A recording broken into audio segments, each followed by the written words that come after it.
ఢిల్లీలో వైఎస్ఆర్సీపీ ఎంపీలు మాట్లాడుతున్నారు. ఇప్పుడు లైవ్ చూద్దాం. ఎలక్షన్ కండక్ట్ చేస్తామని చెప్పడం జరిగింది.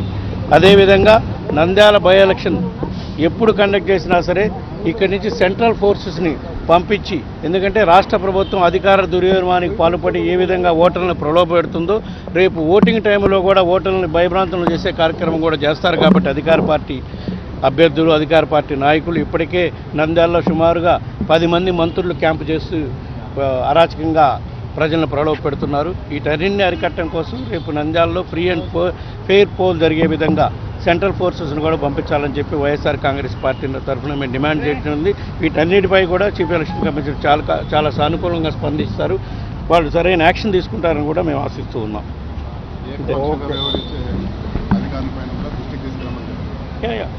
అధికార పార్టీకి ఒత్తాసు పలుకుతూ కొంతమంది అధికారులు, పోలీసు అధికారులు ఏ విధంగా వాళ్ళు చెప్పిన కార్యక్రమాలని చేస్తున్నారు, వాళ్ళపై కూడా చర్యలు తీసుకోవాలని చెప్పి కూడా మేము చెప్పడం జరిగింది. దానిపై కూడా చీఫ్ ఎలక్షన్ కమిషన్ చాలా సానుకూలంగా స్పందించారు. Thank you.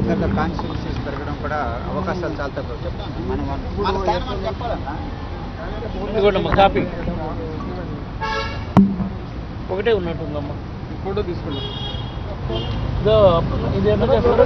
ఒకటే ఉందా పెట్టారంటమ్మా మీ అందరికీ.